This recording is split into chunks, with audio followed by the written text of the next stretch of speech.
What if I told you one man conquered almost the entire known world before turning 30? He never lost a single battle. Kings surrendered before him. Entire empires collapsed in his path.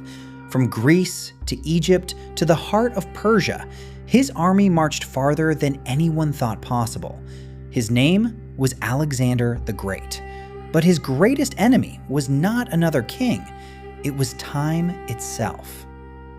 Alexander was born in 356 BC in the Macedonian capital of Pella.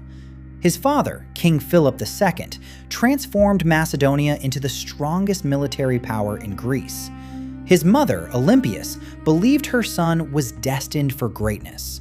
From childhood, Alexander learned to ride, to hunt, and to fight. But his greatest teacher was the philosopher Aristotle. While other princes learned only war, Alexander studied science, medicine, philosophy, and the great heroes of Homer. One story inspired him more than any other: Achilles. Alexander dreamed not simply of becoming a king, but of earning a place in history. His courage became legendary at a young age when he tamed a wild horse no one else could control.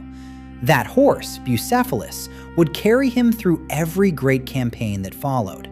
The prince was ready, but destiny was approaching faster than anyone imagined. The year was 336 BC. King Philip II, the ruler who had united Macedonia, was suddenly assassinated. The kingdom was thrown into uncertainty. Alexander, only 20 years old, was now king. Many believed the young prince was too inexperienced to rule. Across Greece, rebellions erupted. Several city-states declared their independence, hoping to end Macedonian rule forever. Alexander wasted no time. He marched south with astonishing speed. One by one, the rebels surrendered.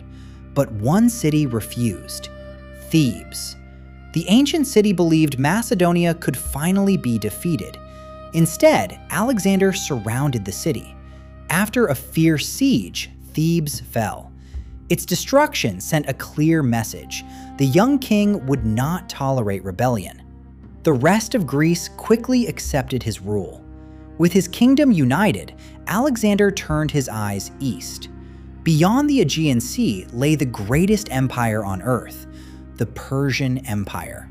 Ruled by King Darius III, it stretched across millions of square kilometers. For generations, no foreign army had dared invade it. Alexander was about to do the impossible. Spring 334 BC. Alexander stood on the shores of Europe. Beyond the narrow waters of the Hellespont lay Asia. For nearly 2 centuries, the Persian Empire had ruled these lands. Now, a 22-year-old king prepared to invade it. With around 40,000 soldiers, Alexander crossed into Asia Minor. According to ancient tradition, he threw his spear into the ground, declaring Asia a land won by the spear. The Persian governors quickly gathered their armies. They believed this young king could be crushed before he advanced any farther. The two armies met at the Battle of the Granicus River. The Persians held the high ground, while the river slowed every attack. Many of Alexander's generals advised him to wait until morning. Alexander refused. Leading the charge himself, he rode directly into the river. The fighting was fierce. At one moment, Alexander came within seconds of death before one of his loyal companions saved his life. Against all expectations, the Macedonians broke through. The Persian army collapsed. City after city opened its gates. For the first time, the mighty Persian Empire had been defeated on its own soil. But this was only the beginning. Far to the east, King Darius III was preparing the full strength of Persia. The greatest battle was still to come. The news spread quickly. A young Macedonian king was defeating every army sent against him. King Darius III could no longer ignore the threat. He gathered one of the largest armies the ancient world had ever seen. Thousands of infantry, thousands of cavalry, war chariots, royal guards. The fate of an empire would be decided. The two kings finally met at the Battle of Issus.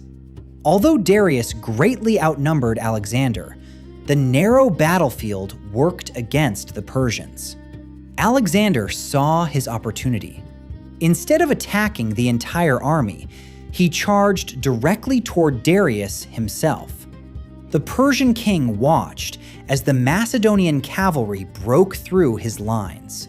For the first time, the great king of Persia turned his chariot and fled the battlefield. The Persian army quickly lost its courage. Victory belonged to Alexander, but he did not stop. Instead of chasing Darius, Alexander marched south. One by one, the great cities along the Mediterranean coast surrendered. Only one city refused: Tyre. Built on an island, surrounded by powerful walls, it seemed impossible to conquer. For 7 long months, Alexander refused to give up. His engineers built a massive stone causeway across the sea. Against all expectations, Tyre finally fell. The road to Egypt was now open.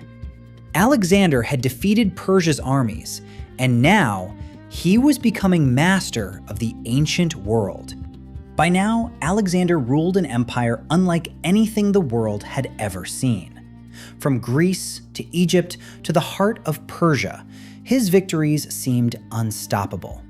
But one final challenge lay beyond the towering mountains of the east: India. In 326 BC, Alexander crossed the mighty Indus River. Ahead of him stood King Porus.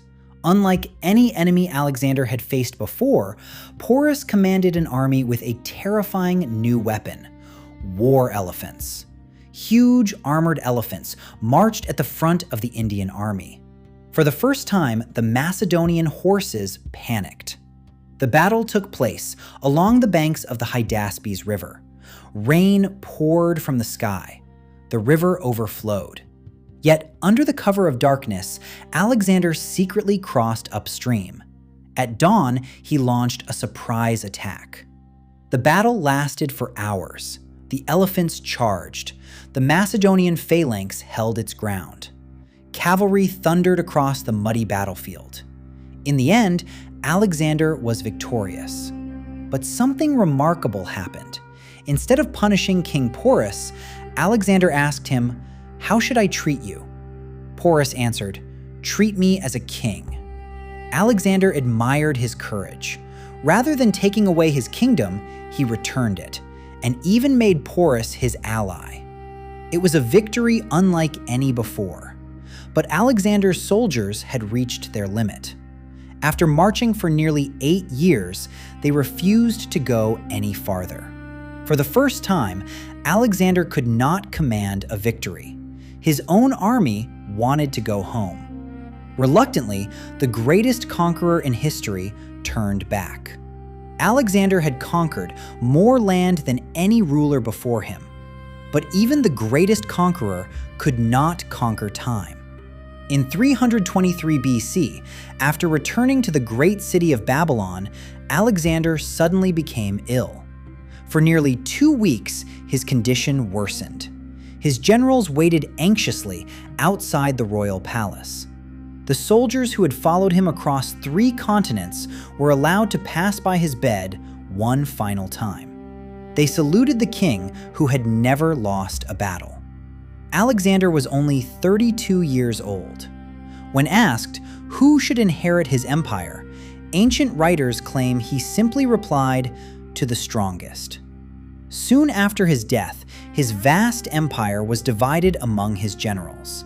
The kingdom he had built would never again be united. Yet his dream refused to die.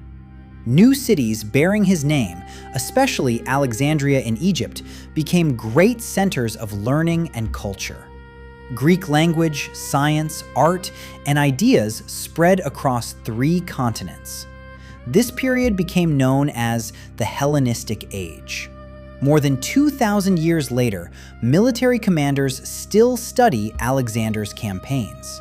Historians still debate his greatest victories, and millions still remember the young king who crossed continents, changed civilizations, and earned a title few people ever receive: Alexander the Great. Alexander's empire did not survive, but his legacy did. He proved that courage, vision, and determination could change the course of history.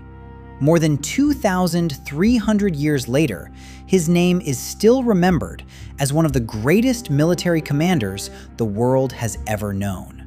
If you enjoyed this journey through history, please leave a like. And if you love cinematic documentaries about legendary rulers, forgotten civilizations, and the true stories that shaped our world, subscribe to Storyverse English and turn on notifications.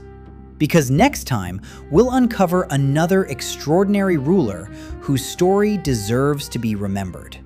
Until then, keep exploring, keep learning, and keep history alive.